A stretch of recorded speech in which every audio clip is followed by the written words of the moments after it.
some content may be really difficult, and I'll talk about my own struggles with some of the content. I don't have a specific slide related to contract grading, but I'm more than happy to talk about it. As I said in my email, I've not yet done it, and I think next semester will be the first time I try it. But we'll talk a little bit about that, because I know some of y'all were really interested. I just don't feel very comfortable talking about things that I haven't necessarily tried myself.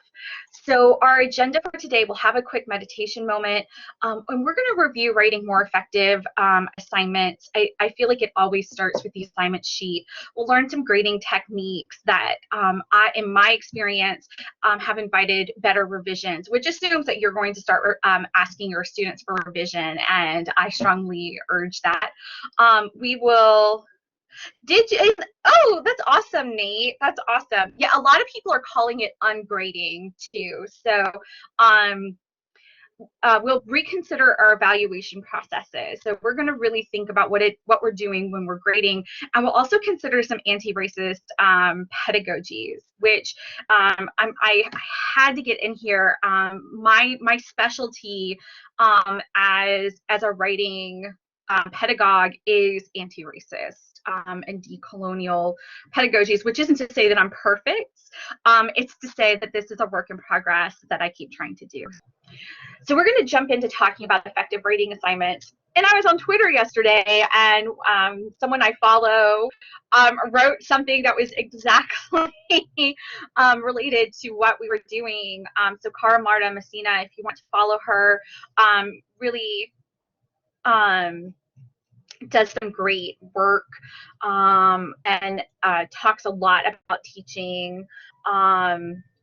So she wrote, student writing is impacted by the assignments you design, the way you structure your course, and your scaffolding. If you're frustrated by your students' writing or something, take the time to reflect on your own practices before critiquing your students. And frankly, this took me a long time to learn.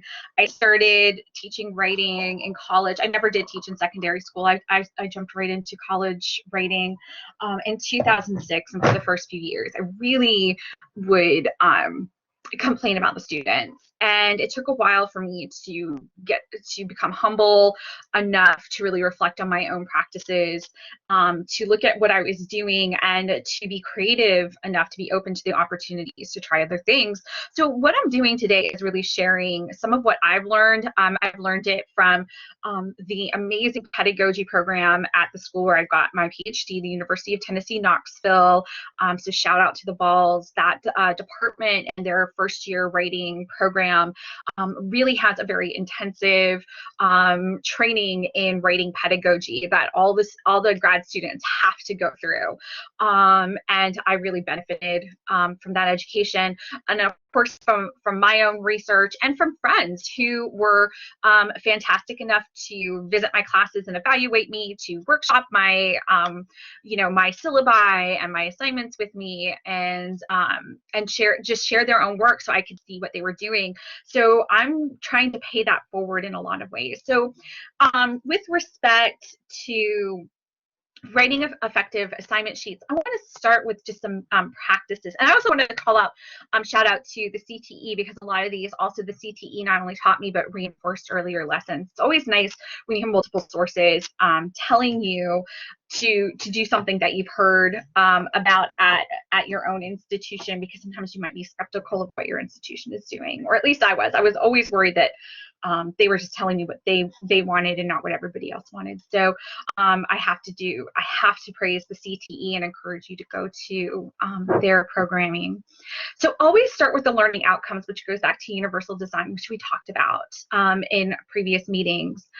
The reason why I start with learning outcomes, I will put those on the assignment sheet, is to remind myself and the students what is being evaluated in this paper, what skills or knowledge were we concentrating on in this unit, and and therefore what is being evaluated.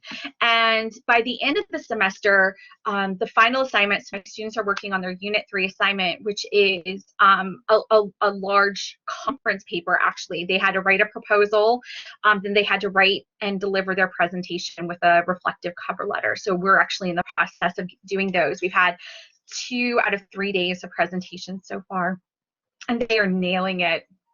They're doing a really great job.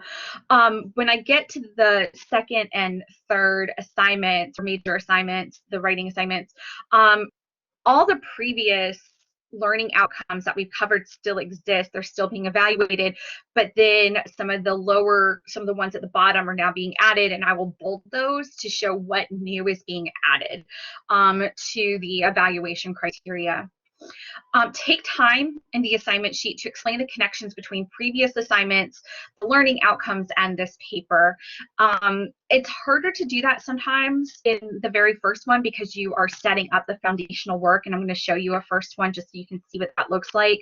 It becomes easier as you get into project 2 and 3 because you have the scaffolding there to refer back on. Always provide an overview of the assignment, which is a very quick summary of what this assignment is doing and asking the students to complete. And then this is one that I have been doing now for 4 or 5 years now, which is isolate and explain the tasks of the project. So sometimes students, regardless of their status in school, do struggle with trying to figure out what exactly they're supposed to be doing for the paper. And so what I do is I isolate the tasks that they are doing in this paper, and I explain each one. And the other thing is go to the writing center for help with writing your assignments. And I do this. I absolutely go to the writing center and have the tutors workshop and give me feedback on my paper. I usually do it asynchronously because as their boss, I think it's better for me not to necessarily be present and for them to just not be as intimidated by the fact that they're telling their boss what they need to do better. So I usually do an asynchronous appointment. And I do this with almost every assignment. And the one I didn't do was Unit 3, and that is the one that my students have been struggling with the most, is the Unit 3 project.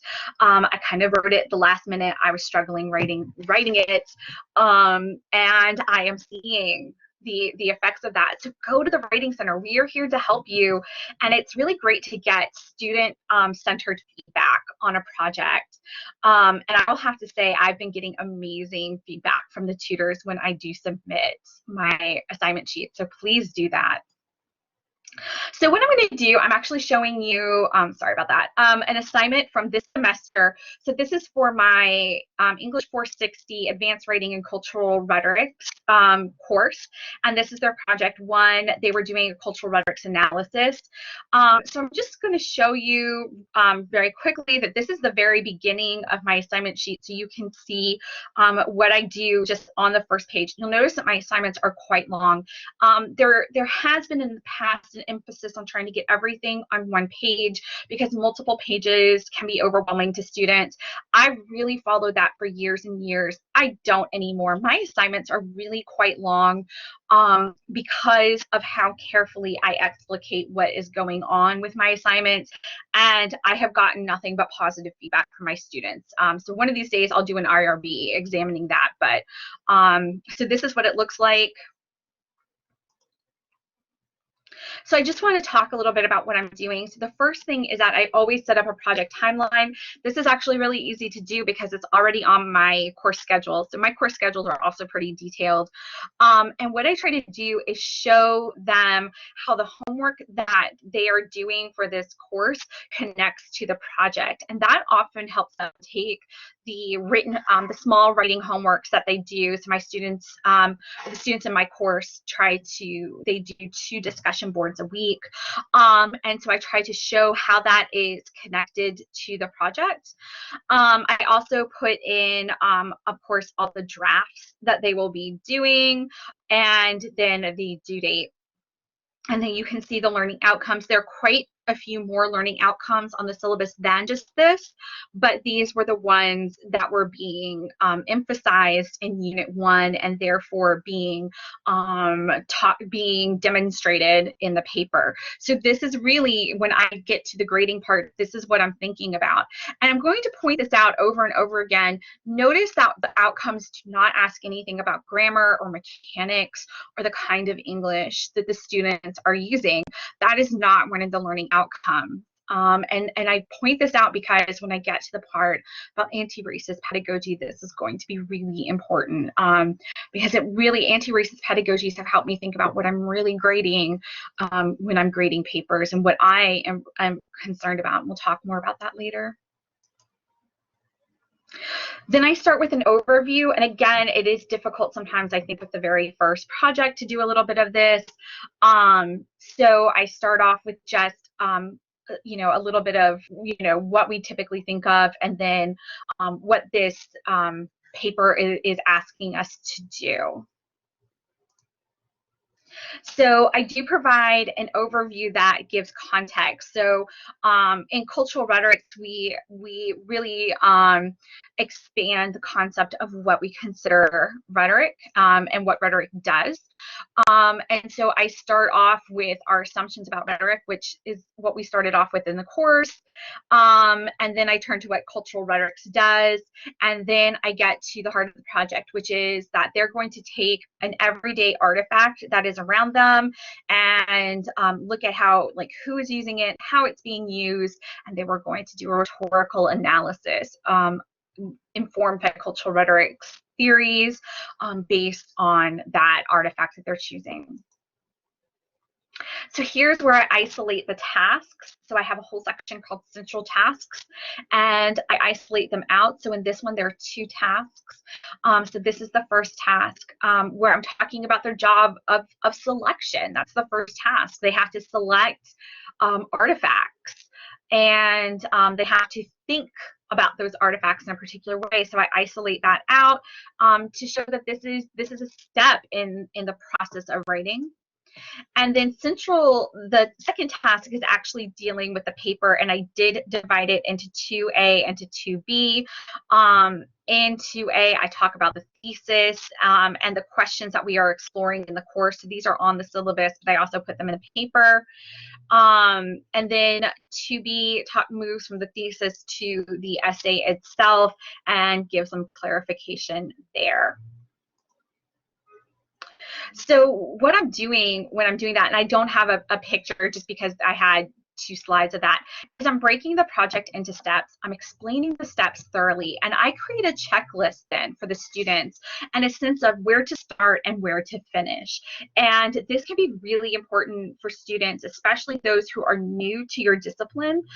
And even with graduate students, you will have students new to the discipline. For example, in the English department right now, we have a graduate student who was a chemistry major from Texas A&M and is now rhetoric major. And so he is really new to the discipline and to the steps that we take in research. So it is helpful when we can break down the steps of what we're doing, especially when we're teaching them new methods and methodologies. The next thing that I do after I establish the central tasks is talk about language and style so that my expectations are clear and their expectations are managed. You can see here the influence of anti-racist pedagogies. I do not require academic standard English as the English that they must use for my papers. They may absolutely use ASE, but they can also write in their primary English. For me, this has gotten better, more analytical, more creative, more original papers. And what is interesting is that the students often move in and out of academic standard English. They're not necessarily dismissing it. It is still in there, but they're also writing in an English that is comfortable for them. And that has really helped them generate papers that heartbreaking and powerful and culturally important. And again, we'll talk about that later, but set your expectations. So here I talked about code meshing, and we read about code meshing in the course because language is something that rhetoric deals with. So we already had read about that. So they understood what that term meant. And I do provide hyperlinks just in case they forget things and they want to get back to it. Then I give them some basic requirements. So I go back over the word count, citation format, things like that. And then some clarification of what is going on. So I tell them what artifact means. They will struggle with this in my course. It's a real struggle for them to think about any text as an artifact. So I have to go over that. And then I always put a list of resources. Now, these last several slides, these stay the same on my assignment sheet. So once they're written, they are there, and I don't have to change that. So what I end up changing is the first half of the assignment sheet. So I have the Writing Center and the Peer Lab. I also have all of our social media. I have, go early, go often. You can meet with me. You can meet with each other. And I do have a caveat about friends and family because I'm very concerned about when students show things to their friends. Like if a parent is an English teacher in high school, I find that they really over rely on that parent. And sometimes the parent gives the best advice that they have or they can, but it doesn't always meet the expectations of the assignment. So I do try to have a little caveat there. So one of the things that you'll notice is I'm trying to set up expectations, resources, and clarification that they can keep going back to, so that when they have questions about those things, they are there, and creating a document that is a full resource. It has directions and it has support services. So my grading tools, I use a rubric, internal or marginal comments, depending on what you want to call them, and summative comments at the end. So I'm going to show you some directions. So I'm going to share my screen and show you. You're going to laugh. I have so many so many Word documents up. So I just want to show you an example. All of my students sign a release form so I can use their work in research or presentations, but I do anonymize it. So this is an anonymous version. So I just want to show you what my comments look like and go over what I do. Sorry, I don't know what's going on there. Okay, thank you, computer.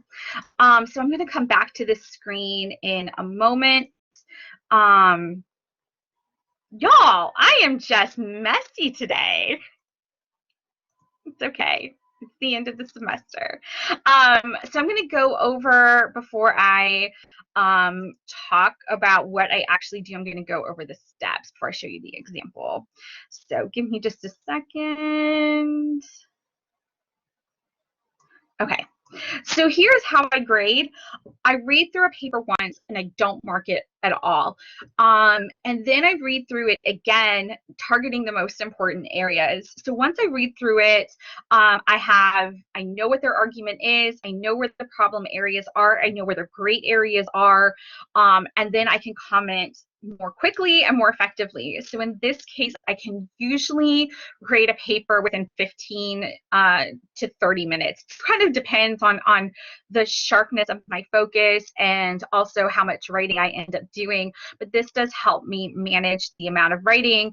And because I know what's coming up, I'm not projecting my concerns. I can tell them that, I've already read the paper and I know that this is going to happen and it's happening because of something that you're doing here. So I can talk about cause and effect and consequences. And I don't end up going back and editing my comments as much because I am very confident in what I'm providing. Then I provide a rubric and I'll show you that rubric too. I highlight or underline the qualities or the traits on the rubric that the paper demonstrates. I do not have a point-based rubric. I have a quality or traits-based rubric, and I'll show you that. It really helps me. I hated when I had to use a points-based rubric. I felt like it didn't accurately represent what I'm doing when I'm grading writing. Then I write a letter summarizing my findings, and I treat the paper and what the students do as data, and show how that how I draw conclusions from that using the rubric, the numerical grade, and I explain that in my summative findings. So I always thank them. I summarize what they did, I praise what they did well, and I also explain it because sometimes we do things that work really well, but we don't know why, and that is very true of students, so explain it. And I do the exact same with the problem areas or the areas that could use development. I explain what the problem is, and then I offer some suggestions. I provide a deadline for revision. I motivate them, and then I close. So I am going to share my screen now to show you a little bit of what that looks like. Okay. And we'll go back to this student's paper. So this was a paper written in response to the project that I just showed you. So I read through it all the way once. And I'll just scroll down. I'm sorry if this makes you dizzy. And then I copy and paste my rubric, which is already written and shared on Blackboard. And you can see that I copy the traits that the paper demonstrates. So what I want to do is show you a little bit about what my rubric looks like. So I talk about A projects, B projects, and so on, and explain the characteristics of each of these projects. I often notice that, you know, that students don't have a paper. I mean, it can happen, and it does happen, that is that marks all the traits of one kind of project, but rather they might have a structure that is demonstrates B work, but maybe they're going to have some C level work in there too. So this allows me to highlight what more honestly what they're doing well, so they can understand it. And then after that, I go back up to the paper after I copy and paste it, and then I start writing my feedback. So here, if you look at my feedback, I can say overall the introduction is well written, from the pacing to the language, so I can talk about those things. And then I can say I'm let down as a reader, and I really emphasize myself as a reader because that's what we're doing. You say that you know people are influenced by religion and empathy, but what have you learned about that influence, especially among Mexican Americans? Do more here. I want you to look at Lisa King's essay for an example of a thesis and a rhetorical analysis. So here I'm also directing them back to what we've already done so they can have a model. And again, I can address issues with language. So this is a white student writing about his Mexican American wife, his Latinx wife, and her family and some of their practices. So I was being very directive about how, as a white man, to talk about another culture. And so you can see I can really pinpoint rather than talking about everything. You'll notice I'm not necessarily commenting all that much on errors. I'm not particularly interested in prescriptive errors. Here I can talk with him about qualitative research and developing connections. And so I go through and I provide my feedback. It doesn't look like that much. In the past, when I didn't do what I've just suggested, reading through it once, copying, pasting the rubric, and then coming back, I was overwhelming students with comments. And here I can be much more targeted and helpful in my feedback, and I feel less exhausted in the feedback. And one of the things I do like about using Word or Google Docs for feedback is that I can put in hyperlinks. It's a lot of fun to do that. I also sometimes will put in a meme. So one of my favorites is Inigo Montoya from The Princess Bride. You keep using that word. I don't think it means what you think it means. And so I will stick that in there when they keep using a word and they're using it incorrectly. Yeah, no, it's so much fun. So I have like I have a whole folder of little memes that I will stick in. So I have success baby, I have all kinds of things, and they love it. They really do. And it draws their attention. Once I've read through the paper the second time and provided my feedback, this is when I do the highlighting, because now I have the data in my head about what they've done well, you know, what is a B, what is a C, and so on. And then I write the letter at the end. So this first black block here is the grade, which of course I've blacked out, and this one is the person's name. Now, what happens with this highlighting is that it really tells me what level of B or C this is. So when I look at this, I'm noticing that the structure, language, and mechanics, format, and directions are followed, and the most significant higher order concern that is in the B level is structure. But if I look at the other higher order issues that are prioritized first on my rubric, thesis, content development, research, and support, those are C. So this paper did turn out to be a higher C level paper. I'm not going to get into the actual grade number. And the way I order my rubric is higher order issues first. So here, you know, thesis, content development, research, and structure, these are the higher order issues. They're first because that's what I care about. Language and mechanics. I don't really talk about correctness or incorrectness. If you can see that, I talk about inconsistencies, appropriate word choice, intended audience, and things like that. And frankly, this is probably going to get taken off my rubric, I think, next semester, because I continue more and more to move away from that as I do anti-racist pedagogies, and then format and directions. So I often really focus on these issues with grading, and these bottom ones really tell me, okay, is it a, you know, an A plus or an A minus, or is it a B plus over than an A minus? So these really help me determine, you know, the difference between the level of a letter grade. So these really help with deciding kind of the numerical grade, while this helps me with the letter grade, just so you know how I used it. So I do start with a thank you, and then so that is usually in here, and I try to demonstrate my interest. You know, I always like to learn. Part of my work as a teacher is of being a learner.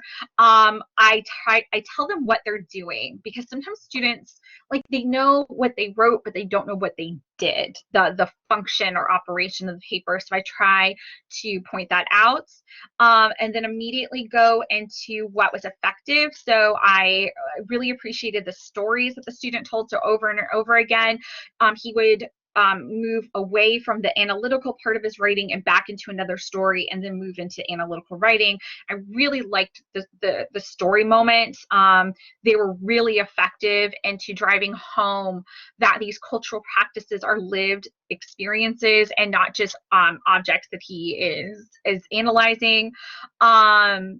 And I also liked this concept of truth. So we kept coming back to this concept of truth. And I said, actually, like, you know, that's where you need to develop. And then here I talk about some of the issues that I saw, which is really needing to slow down, and answer some of these questions. And then I do try to motivate them, because it can be disheartening for students, especially students who identify as high achievers, to get the grade that they do. So I want to let them know that I'm really excited to see what else they do, and I sign off. Okay. So I do want to talk a little bit about revision. Before I talk about these elements of revision, I want to talk about why I have students revise. First of all, revision is absolutely optional. This gives students agency. You have students who, like, they're just trying to complete this for a C or a D. You know, at BMI, the kind of motto was D's get degrees, because they were just trying to do some check offs. And I've heard C's get degrees. here quite a few times. So I let it be optional. The students have a choice. I am not going to force them to do a revision. So that also helps me because I'm also not inundated necessarily with revisions. On this paper, I expected quite a few more revisions. I got 7 out of 21 revisions. I provide directions, and those go in my syllabus, and I will show those to you in a second. And I hold post-grading conferences. So this is what I'm going to talk about first: post-grading conferences. There's a kind of grading strategy called grading conferences. And in this grading strategy, what the instructor does is they grade the paper with the student present. The student comes in for a conference and they sit down together and they read the paper together aloud, and then they talk about what, with the rubric available, and then they talk about what grade the student thinks they earned, and then there's an ongoing conversation until a grade is assigned that both the instructor and the student feel comfortable with. And there are a lot of reasons why this is a really great practice. It's very transparent. It includes the student in the grading practices. I don't use it, and I'll just go over quickly why I don't do this. One is because I'm a woman, and I feel like my authority could be undermined in that moment. And I'm not one of those people who wields her authority like a hammer, but in this case, I am coming in as a reader and as a teacher and as an expert. And I want to tell the students what I'm seeing and what that means. So actually, a lot of it has to do with my concerns about sexism and misogyny. The other is, I guess I'm just not comfortable doing it. I'm just not confident doing this yet. Perhaps I will one day. There are a lot of people who swear by the practice, and I have a lot of friends who have recently been doing grading conferences, and they find them really helpful. So I do want to share that. What I do is sort of a hybrid, a sort of compromise between the traditional grading and handing back your paper and the grading conference, and I call it a post-grading conference. In this format, oh, okay. So you just explain. Okay, I like that too. Yeah. And maybe at the end you can talk a little bit about grading conferences. So what I do is I go ahead and grade the papers, and I do not post the grade on Blackboard until the students meet with me. So it's mandatory. So the day they turn in the paper, they also sign up for grading conferences. By the way, this is a great strategy. I will talk just a little bit about what this does for me as a grader. It tells me exactly what I need to have graded by a particular date, and it staggers the grading for me. So very few students tend to sign. You'll get a lot of students on day 1 and a lot of students on the final day.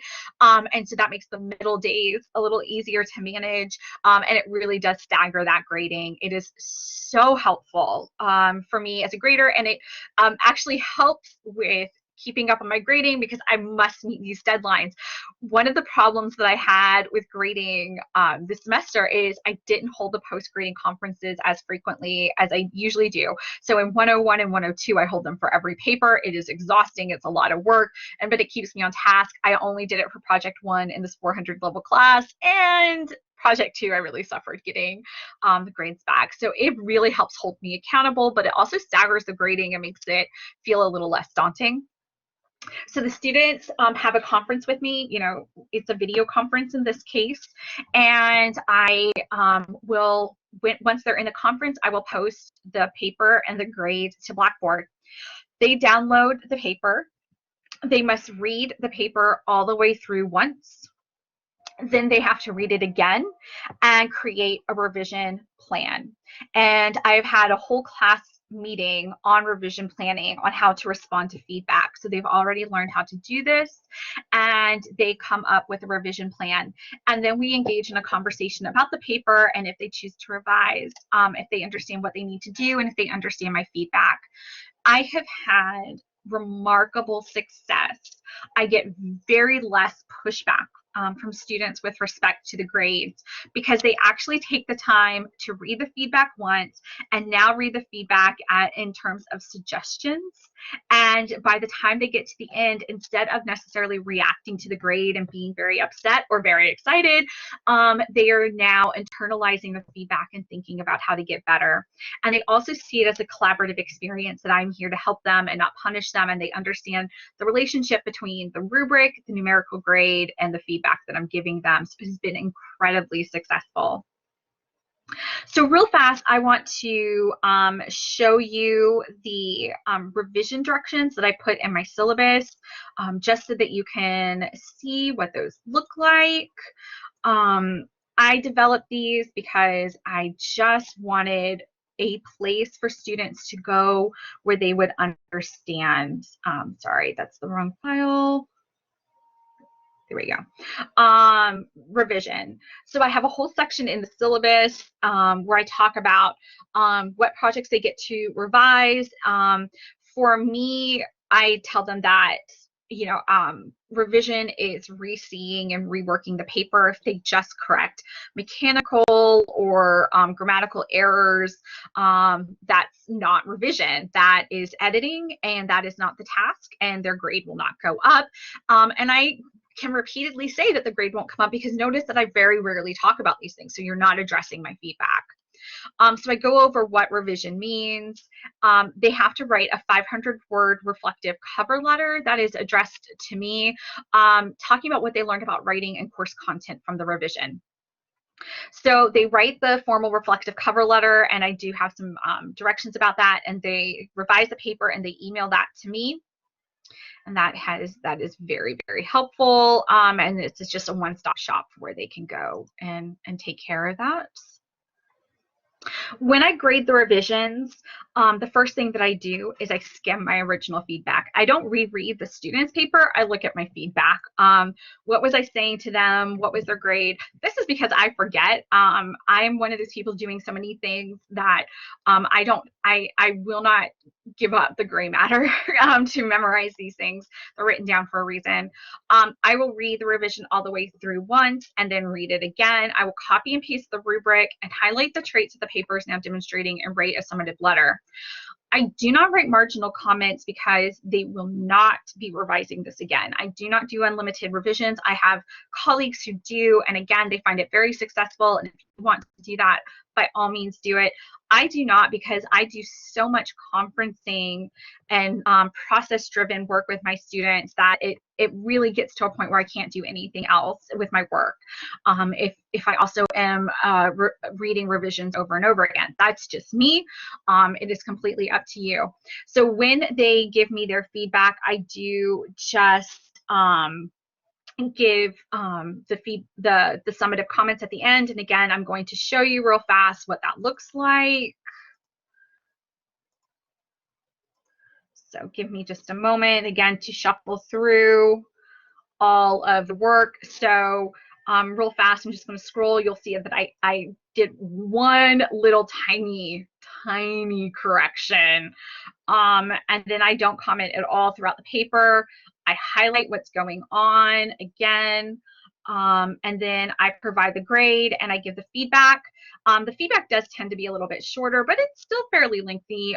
Thanking them, I tell them where the strengths are, and then I still talk to them about what they can do better, but now it's more general that I want them to apply in general as writers globally rather than locally to this paper.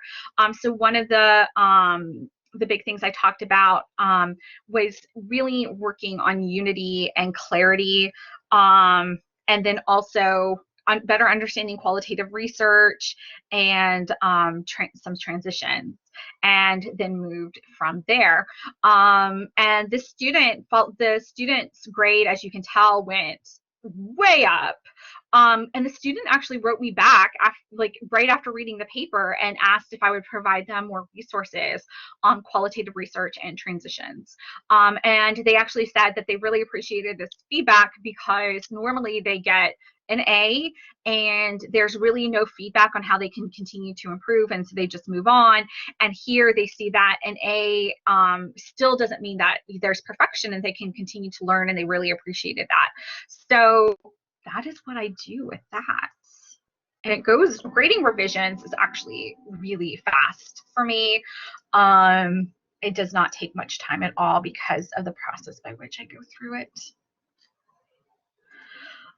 So I do want to talk about evaluation and my rubric and values, and I did go over this a little bit, so I'm not going to talk very much, but I do, when I write it down for students, I do think about what my values are. So I really like the traits-based rubric. For me, it works better than a point-based rubric. And that's, again, that's just me. You don't have to do what I do. But I really do value higher order concerns. This is probably because I am a rating teacher and we talk a lot about these issues. And so those are the issues that I'm really looking at. And I think about the higher order concerns, they're described generally on the rubric. And I think about them very specifically when it comes to the learning outcomes.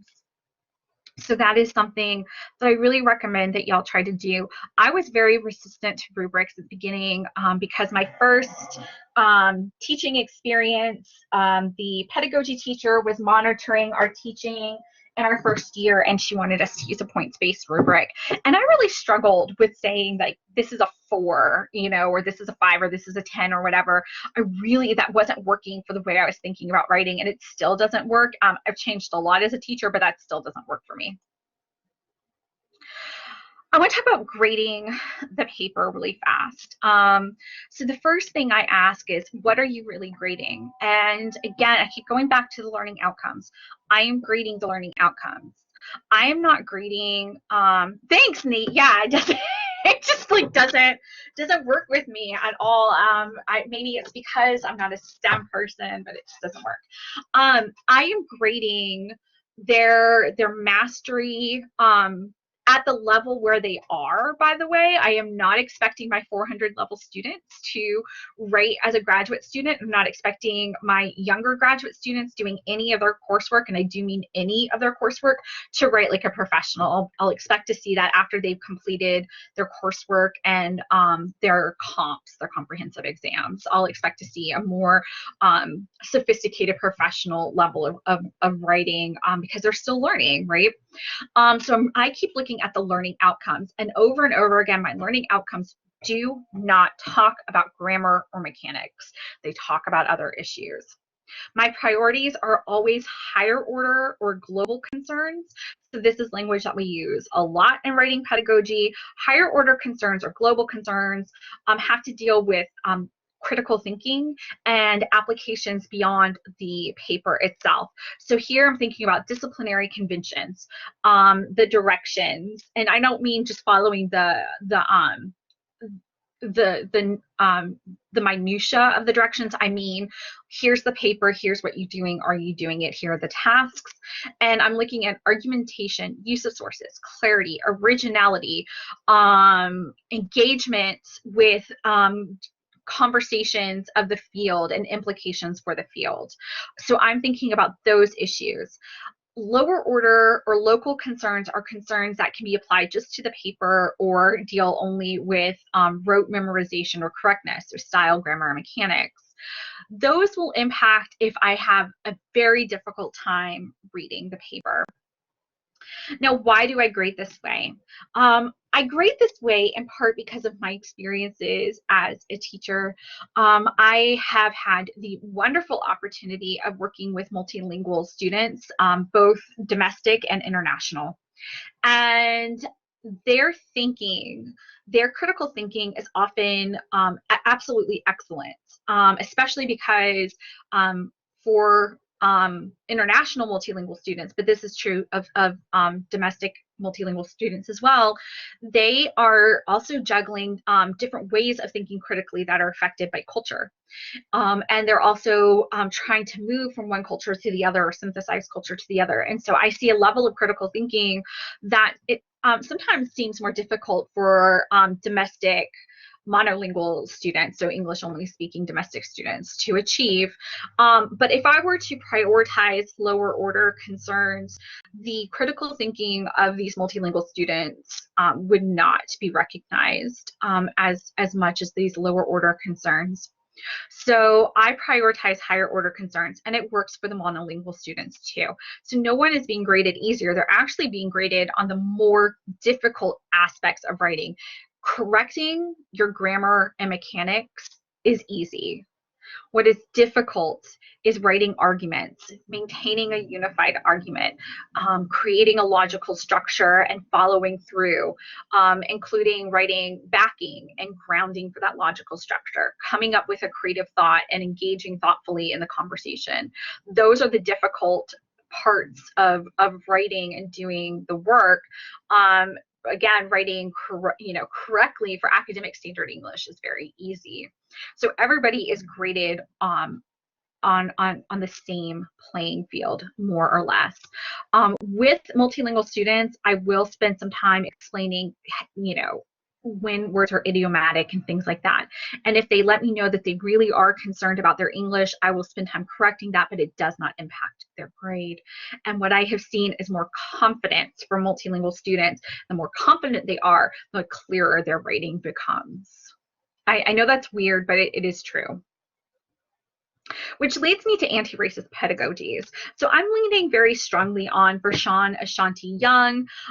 We read This Ain't Another Statement. This is a demand for Black linguistic justice, which is something that he and other writing scholars published on the Conference of College Composition and Communication, or 4C's website this summer, in response to the Black Lives Matters civil unrest for justice.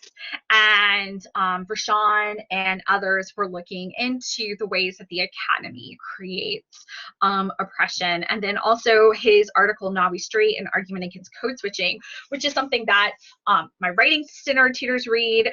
All of my students read. We read it in every course because I think it's really important for students to understand what code switching is and what code meshing is, and to really think about language as being charged, and that it's not neutral, because we often treat language like it's neutral. And that's where you get things like, we're just arguing over semantics. No, we're not.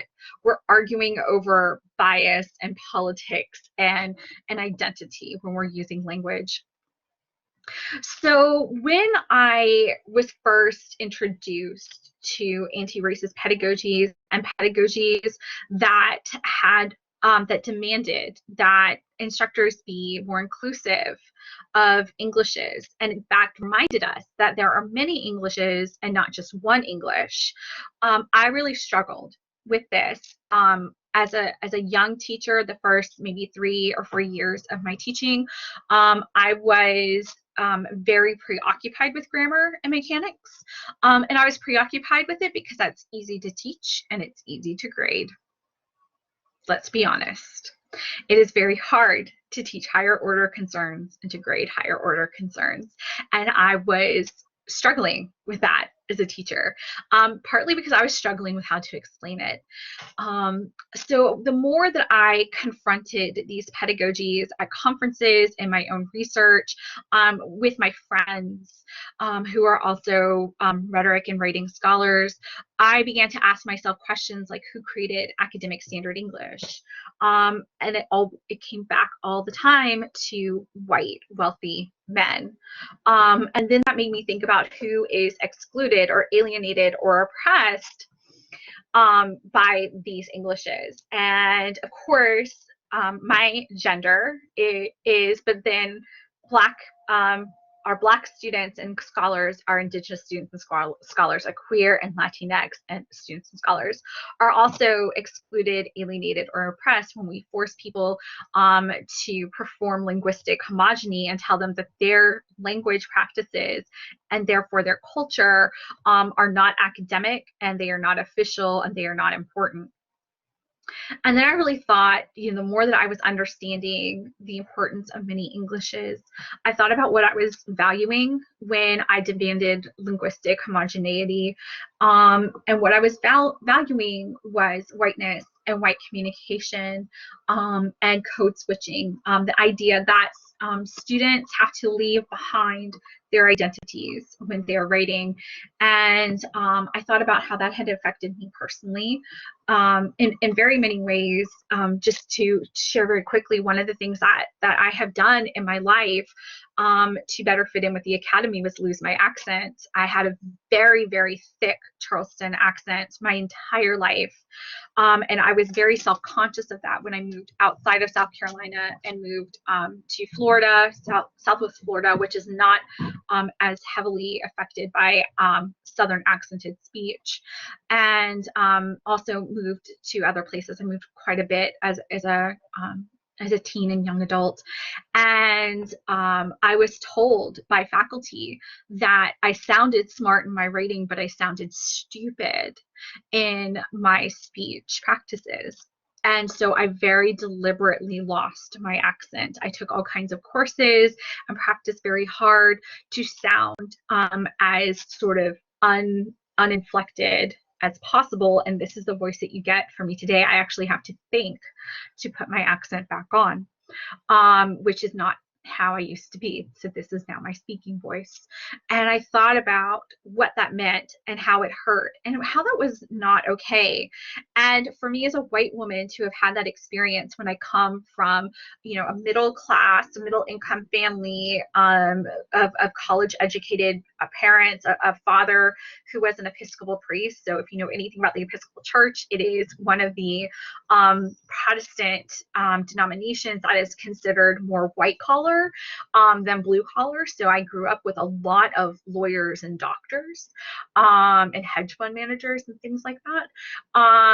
When I thought about how my speech was being denigrated and what that meant for me as a human being, the lack of confidence that it inspired in me, and the pain that I had, and the cognitive dissonance I went through as I was changing the way that I speak, I had to imagine that it has to be worse for people who have more intersections of marginalization. So much of what we do as teachers can start from empathy, and this is where empathy is really important. And so starting towards the end of my tenure at Virginia Military Institute, I decided to break with the department and I stopped grading grammar and mechanics altogether. I will comment on it if I need to. If I see a student who is trying to write in academic standard English, if that is something that they want to do, I will then comment on it.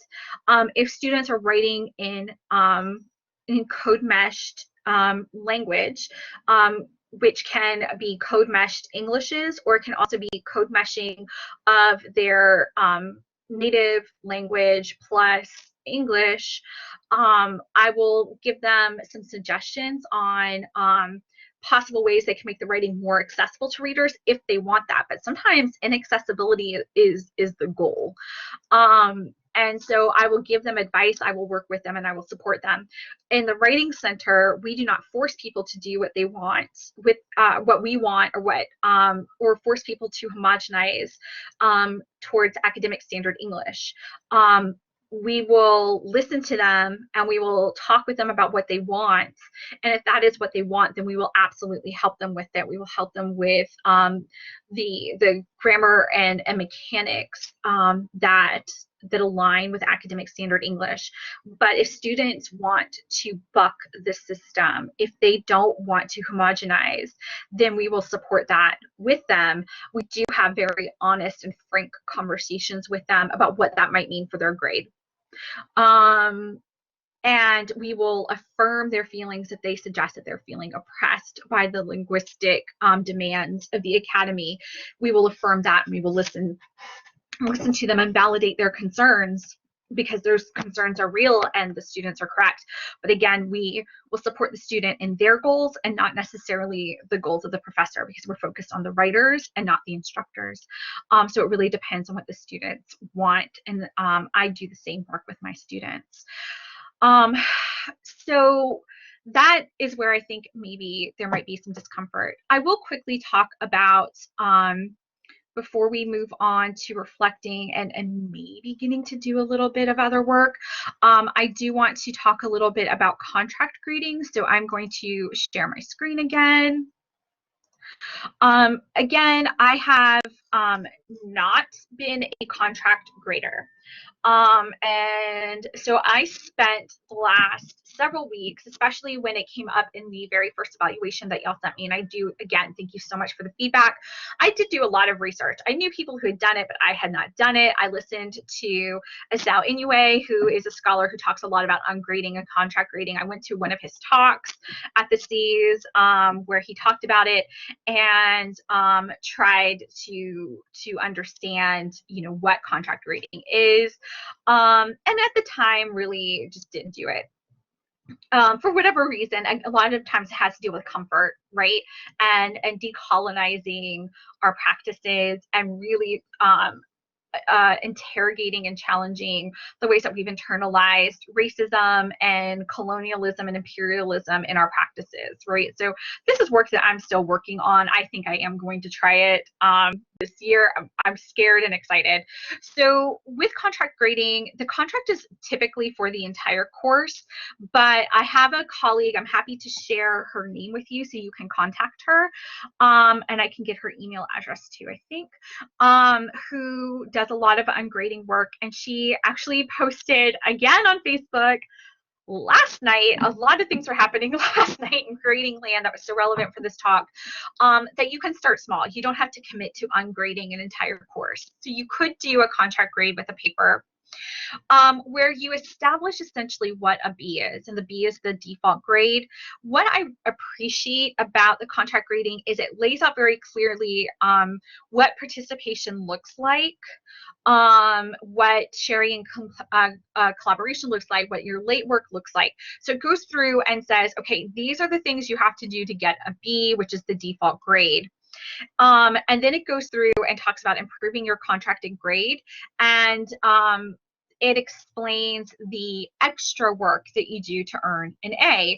And what I really appreciate about this is that so many students think that an A is the default grade, and that a C is a bad grade. And in my mind, the C is the default grade, and B's and A's are going above and beyond. They are going above expectations at various levels. And it can be very difficult to articulate that. And what I've appreciated in my research about contract grading is how very clear it is what going above expectations means. What does that actually look like? And it lays it down in a contract. And so I just am showing you right now. I will put this in the chat, this link in the chat here. So this is an appendix that does a really nice job of explaining, and then this is the book that it came from, and I will put that in there too, so that you can study that more. But I did want to present that. So essentially, you and the student are working together saying, okay, this is the work that you have to do, and this is what you will earn. And there are stipulations for how to talk with each other about how to do this work. So what I've just shared with you is Asao Inoue's chapter and his appendix for contract grading. It's really, Asao is just really great at doing this, so I just wanted to share that with you.